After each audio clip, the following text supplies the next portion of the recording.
saturação de oxigênio. Esse nome, né, ele é bastante comum para a nossa prática, nós que somos, que somos profissionais de saúde, mas na verdade o que ele está tentando trazer? Ele está tentando trazer para a gente, mostrar para a gente qual que é a taxa de oxigenação do nosso sangue, né? Então a gente respira normalmente e tal, e a gente precisa ter uma concentração de oxigênio no nosso sangue numa quantidade que seja suficiente para suprir todos os nossos órgãos. E é isso que se chama a saturação de oxigênio. Nada mais é do que a taxa de oxigenação do nosso pulmão, do nosso coração e do sangue, tá? Então, acho que uma primeira questão importante, né, que eu já até comentei com vocês, é que hoje existem essas tecnologias que podem ajudar a gente a pensar nisso. E aí tem um aparelhinho aí do lado, depois eu vou mostrar para vocês, que é o oxímetro, né? Que vocês não precisam fazer nada além de colocar no dedo do paciente. Então, para a gente poder avançar um pouco nessa discussão, é importante vocês entenderem que existe um parâmetro de normalidade. Então, o que a gente espera de padrão de normalidade para uma taxa de saturação de oxigênio ou de oxigenação? De 94% a 100%. Isso é o esperado, isso é o desejado, tá? E a gente usa esse dispositivo aqui, ó, um aparelhinho desse tamanho aqui, para você poder fazer essa mensuração, que é o oxímetro portátil, tá? Quando que isso nos chama atenção? Quando essa saturação estiver menor que 93. E aí nós vamos falar um pouquinho sobre isso, tá bom? E eu também vou falar daqui a pouquinho para vocês como que a gente usa esse aparelhinho aqui, tá bom? Então, tem algumas situações, como eu falei para vocês, né, a literatura traz aqui de 94% a 100% é o que a gente tem de desejo, né, o que a gente espera de oxigenação. Se eu tiver com uma oxigenação de 94% a 100%, eu estou bem oxigenado, tá? Mas tem algumas situações que diminuem essa saturação de oxigênio. E vocês, enquanto cuidadores de idosos, têm que estar bem atentos. Então, por exemplo, uma situação que acontece é o sono profundo, tá? Esse sono profundo pode ser o sono natural ou pode ser um sono induzido. Às vezes a pessoa, o idoso, ele está deitado, um pouco mais de bruço, a cabeça mais enfiada no travesseiro, tal, isso pode diminuir um pouquinho, é uma variação muito pequena, né? Ou às vezes também, quando ele toma um medicamento, né, e ele produz um sono um pouco mais profundo, então ele pode diminuir um pouquinho, não abaixo de 94%. Mas até 94 ele pode chegar e sem que isso traga para a gente um sinal de comprometimento, tá? Algumas doenças do coração também podem fazer isso, tá? Lembra que eu falei lá atrás para vocês? O envelhecimento humano, ele deixa as válvulas do coração um pouco mais endurecidas e as veias e artérias também. Então a gente acaba tendo uma dificuldade maior em transportar o sangue dentro do nosso organismo, tá? E se a gente tem uma dificuldade maior de transportar o sangue, é o sangue que carrega o oxigênio. Então tem uma tendência também de cair essa taxa de oxigenação. Então, uma taxa de oxigenação abaixo de 94 também pode indicar um coração que não está funcionando bem, né? A dor também é um outro elemento. Muitas vezes o que acontece, né? Quem já teve, por exemplo, uma fratura de costela sabe, não consegue respirar direito, né? Então, às vezes, alguma dor na barriga, algumas vezes dor na coluna, dor muscular, ela dificulta a respiração de uma forma bem expandida, né? Quando a pessoa respira e solta o ar de uma forma bastante tranquila. Porque a hora que ele vai inspirar o ar, né, que ele vai encher o peito de ar, dói. Então, ele faz uma respiração mais superficial. Isso também pode interferir um pouquinho na saturação de oxigênio. As anemias, de maneira geral, né, existem vários tipos de anemia. Eu posso ter anemia porque eu estou com deficiência de ferro, eu posso ter anemia porque eu estou com uma deficiência de vitamina B, eu posso ter anemia porque eu perdi num sangramento, numa cirurgia, enfim.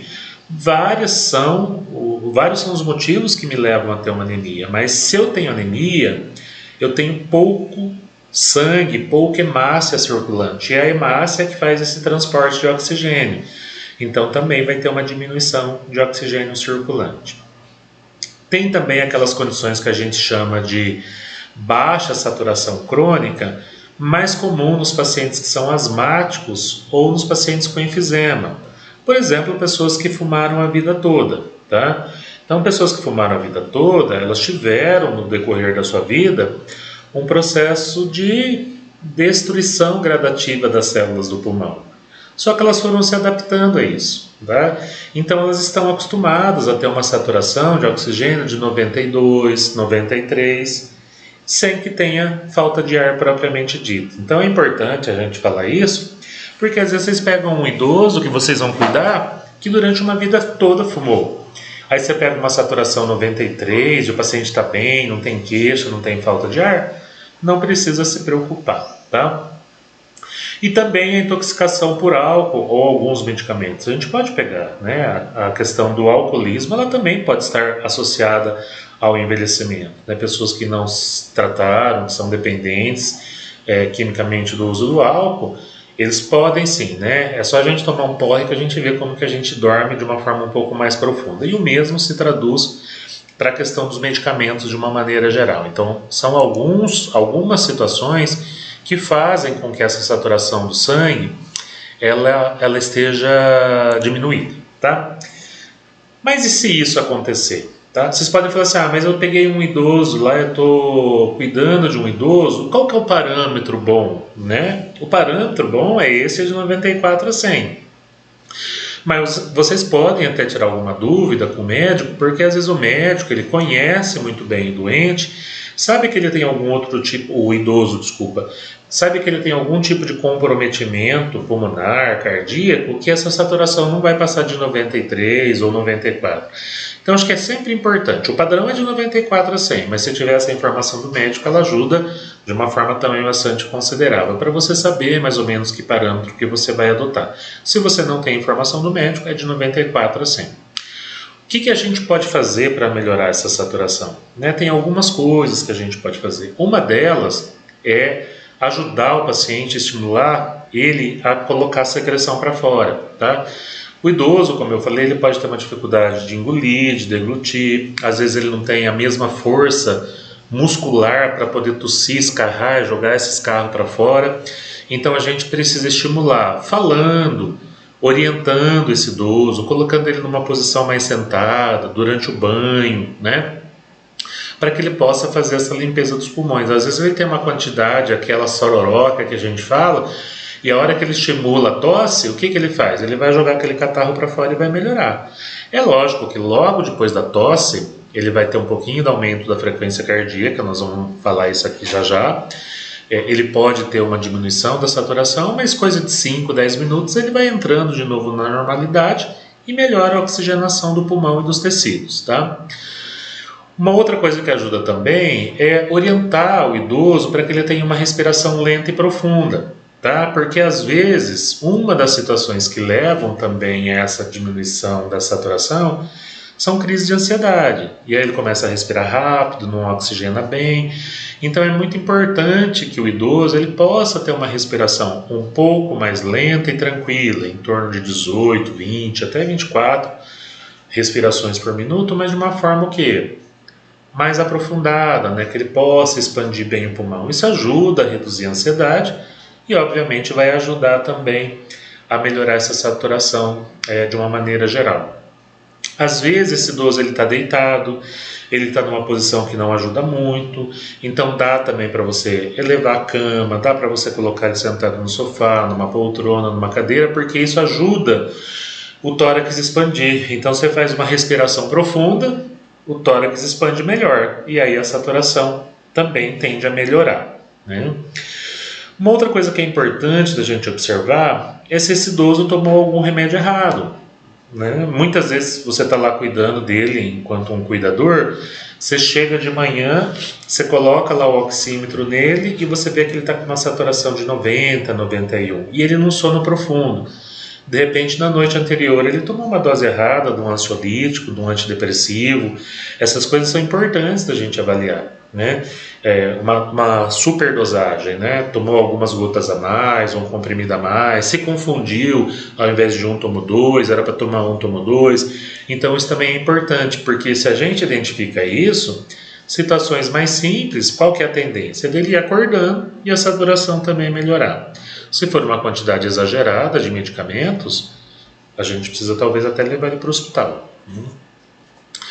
Uma outra coisa, um outro aspecto importante também é que muitas vezes esse paciente ele engasga bastante, né, durante o processo da respiração, pela própria saliva, né? A hora que ele vai engolir a saliva, ele engasga, dá o acesso de tosse e a saturação ela diminui. É só posicionar, ajudar esse idoso a respirar melhor, respirar profundamente e isso vai voltando ao normal. Durante esses períodos, né, que o idoso ele pode ter esses desconfortos respiratórios, nunca dê alimento para ele nesse período. E água também não, né? Tem que esperar passar a crise, o engasgo. Agora que ele estiver bem tranquilo, aí sim você pode dar. Ah, mas só vou molhar a boca. Mesmo só molhando a boca, desce uma quantidade pequenininha, às vezes vai para a traqueia, estimula ainda mais a tosse e diminui a saturação de oxigênio. E a gente sempre orienta que elevando o tórax, você melhora a ventilação. E algumas pessoas têm uma tendência de elevar as pernas das pessoas idosas. A gente precisa tomar cuidado com isso. Porque isso não vai aliviar a saturação, não vai melhorar a saturação de oxigênio. Às vezes pode piorar. Se for um idoso que tem um problema cardíaco, por exemplo, que o coração não funciona bem, a hora que você ergue a perna dele, o sangue volta e pode sobrecarregar o pulmão e piorar essa falta de ar. Então, não é desejável que a gente faça isso, de elevar as pernas do paciente durante esse processo, tá? Uma outra coisa que a gente precisa levar em consideração, porque nós estamos falando de uma saturação que pode diminuir, né? E como eu falei para vocês, existem diferentes situações que podem desencadear uma diminuição da saturação. Primeira coisa, a gente tem que manter a calma. Nós não podemos ficar mais nervoso, mais estressado do que o idoso, do que a família. Nós precisamos manter a calma. E essas situações que eu falei, elas são temporárias. Então, de repente, o idoso ele tem uma crise de tosse. Terminou, você colocou o oxímetro ali, vai estar lá em cima, vai estar embaixo, porque ele respirou mal. Aí ele vai se acalmando, começa a respirar, isso vai aumentando gradativamente e volta no parâmetro de normalidade. A persistência, sim, é algo que a gente precisa ter bastante cuidado. Está com 94, mesmo você fazendo tudo isso, ele não melhorou, aí sim a gente tem que tomar algumas outras medidas um pouco mais urgentes, tá bom? Por isso que quando a gente tem uma saturação baixa, um idoso com uma saturação baixa, nós precisamos olhar para ver se ele tem outros sintomas, tá? Aí sim isso chama muita atenção. Um deles, por exemplo, é a febre, né? Se esse idoso que você cuida, ele está com uma saturação baixa, 94, 93, mas ele está com febre, ele pode estar com comprometimento pulmonar, uma pneumonia, uma traqueobronquite, uma bronquite, e aí precisa tratar, né? Aí você precisa dar medicamento para melhorar o pulmão, às vezes precisa dar antibiótico, ele precisa de um atendimento médico especializado. Então, febre associada a uma saturação baixa, precisa buscar apoio médico, né? Um outro item, outro sintoma bastante importante é o esforço para respirar, tá? Porque quando a gente fala do esforço para respirar é quando nós observamos. Você vê que aquele idoso, ele está puxando ar, ele está buscando ar e parece que esse ar não está entrando. Você vê um esforço muito grande da parte dele. Às vezes você até pergunta para ele, ele fala que não, mas você está vendo. Né? Começa a aparecer aqui, ó, perto do pescoço um pouco mais afundado, você olha para as costelas dele, você vê que ele está usando aqui o músculo da costela forte, é um esforço respiratório. Não dá para saber se é uma pneumonia ou alguma outra doença do pulmão associada. Precisa buscar atendimento médico. Depois eu coloquei ali a queixa de muita falta de ar, porque uma coisa é a gente observar que o paciente está com dificuldade para respirar, e a outra é o próprio idoso falar para a gente, estou muito cansado, estou puxando o ar e o ar não vem, estou com falta de ar. É ele referir. Então, uma coisa é você ver e a outra coisa é ele referir. As duas são importantes. Às vezes ele fala, está cansado, está com falta de ar. Você eleva um pouco a cama, deixa ele mais sentado, ajuda ele a tossir, escarrar, joga aquela secreção que está ali mais alta fora, ensina ele a respirar devagar, ele vai gradativamente melhorando, tá? Melhorou, ótimo. Isso se persistiu ou daqui a pouco começou novamente, requer atendimento médico especializado, certo? A confusão mental é um outro item importante da gente pensar também, porque saturação baixa significa pouco oxigênio circulante. E se tem pouco oxigênio circulante no cérebro, falta oxigênio para o nosso cérebro, para o nosso sistema nervoso central, né? Para os nossos neurônios, e aí a pessoa começa a fazer o quê? Sinais de confusão. E muitas vezes associado a esses sinais de confusão, a agitação e até a agressividade pode acontecer, por conta da taxa de oxigenação baixa.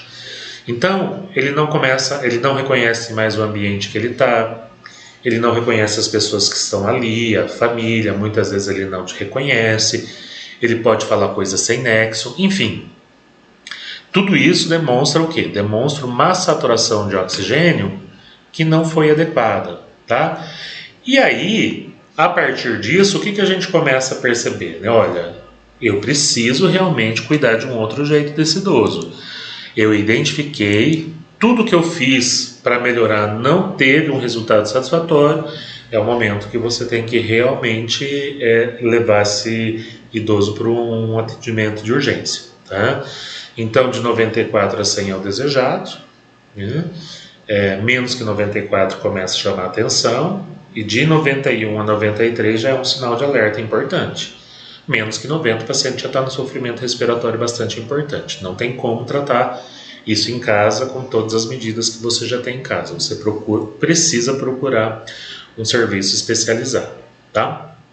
E aqui, como eu falei para vocês, o oxímetro, ele é esse aparelho aqui, muito pequenininho, muito simples, é uma tecnologia de certa forma até simples, né? E é uma tecnologia barata.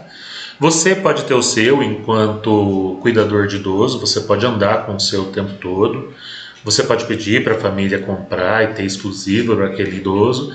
Enfim, são várias as opções que você tem. Você encontra aí em qualquer loja de produtos de equipamentos hospitalares, ele não custa caro, ele está aí numa faixa de preço de 90, 120, 150 reais, com bons resultados. Tem várias marcas boas, importantes, e normalmente ela funciona a pilha, né? Aqui, ó, se a gente for ver, todos eles têm a mesma característica, tá? Aqui é a frente dele, onde a gente vê a numeração, e aqui em cima onde eu ligo, tá? Então, a partir do momento que eu liguei aqui o aparelho, ó, ele já começa a aparecer uma luz, tá? Apareceu a luz, essa parte aqui que tem a luz é a parte de cima, que vai ficar em cima da minha unha, tá? É assim que eu coloco, só desse jeito, ó. Opa, deixa eu me adaptar aqui com a câmera. Tá vendo como que tá? Ele tá simples e a gente tem que esperar um pouquinho, porque ele demora um pouquinho para mostrar o resultado, tá? Tô aqui olhando e eu já vou mostrar para vocês. É que ele demora um pouquinho. Pouquinho que eu digo assim, coisa de 15, 20 segundos, ele já mostra, tá? Então aqui, ó, não sei se vocês vão conseguir captar, ele mostra dois sinais vitais. A saturação de oxigênio, no caso aqui a minha está 96. Estou falando bastante, estou aqui conversando com vocês, então ela está 96, está ok, né? Também preciso emagrecer um pouquinho. E tem a frequência cardíaca de 80, que está do lado, então ele já mede duas coisas. É isso que eu falei para vocês, né? Eu não estou fazendo nenhum procedimento que não é da minha competência enquanto cuidador de idoso. Eu tenho um aparelhinho, uma tecnologia que me permite isso. Isso pode ser feito por você, cuidador de idoso, pode ser feito por alguém da família. Ele é bastante simples, terminou, você desliga, aperta o botãozinho aqui e pronto. E aí você guarda. Para você limpar ele no dia a dia, você pode limpar ele com um pano levemente umedecido, tá? E se for um aparelho que você usa para mais de uma pessoa, aí sim você pode usar o álcool não embebido, né? Uma camada fina de álcool para você poder fazer a limpeza. Sempre lembrando que você tem que tomar cuidado, que a parte de cima aqui, ó, que tem o visor, é a parte que vai ficar em contato com a minha unha, tá? E aí alguns cuidados que a gente precisa tomar com relação ao oxímetro é o seguinte: mulher com esmalte escuro, ele não vai fazer leitura, tá? É muito difícil de fazer a leitura, né? Então, às vezes você tenta, não consegue, dá erro e tal. Pode ser por causa do esmalte. Eu já peguei situações até com esmalte um pouco mais claro, também com dificuldade. Então o ideal o que é? Unhas relativamente curtas, sem esmalte, sem nenhum tipo de creme de mão, tá? Porque isso interfere também na leitura, né? Então, mãos sempre limpas, né? Isso facilita muito o processo de aferição. Um outro aspecto importante também, às vezes você pega um idoso, principalmente no tempo do frio, ele está com as mãos geladas, tá? Não vai fazer leitura também. É sempre importante que essa mão esteja aquecida, né? Então uma luvinha, né? Uma cobertinha, espera um pouquinho, dê uma aquecida, aí você coloca e você faz a mensuração. Acho que esse é um aspecto importante, né, de alguns cuidados que a gente tem que ter. Você pode usar em qualquer um dos dedos da mão, mas obviamente esses 3 dedos aqui do meio são os 3 dedos que facilitam para qualquer pessoa poder fazer essa identificação. Ah, deu uma pequena interferência, desliga, liga de novo e coloca no dedo novamente. Espera um pouquinho, ele vai dar a saturação e a frequência cardíaca para vocês, tá? Viu como é que tá? Documenta. Né? Eu já falei para vocês, tem uma agendinha de vocês, tem um caderninho de vocês para cada idoso que vocês cuidem, para vocês anotarem a pressão, para vocês anotarem a saturação, a frequência cardíaca, que hoje a gente tem esses recursos de tecnologia que nos ajudam muito, não são invasivos, que não exigem que um auxiliar ou técnico de enfermagem possa fazer, precisa fazer. Você, enquanto cuidador de idoso, você pode fazer, tá bom? Então, ela é uma ferramenta que ajuda muito e que controla e ajuda você a controlar, identificar algumas fragilidades com relação ao primeiro sinal vital, que é a oxigenação dos tecidos. Tecidos pouco oxigenados significa corpo pouco oxigenado, e aí o seu corpo começa a entrar em falência por falta de oxigenação. Fez as medidas, elevou o decúbito, né, o posicionamento, deixou ele mais sentado, ajudou a eliminar a secreção, né, ajudou ele a respirar calmamente. Nada disso melhorou, precisa buscar atendimento médico especializado em um serviço hospitalizado de emergência, tá bom?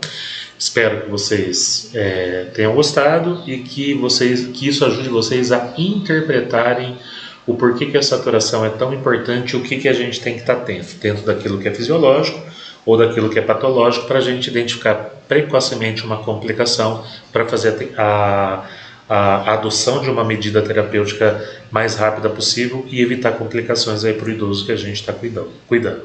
Uma ótima ferramenta e de muito fácil aplicabilidade, ok? Espero que vocês tenham gostado e até o nosso próximo encontro.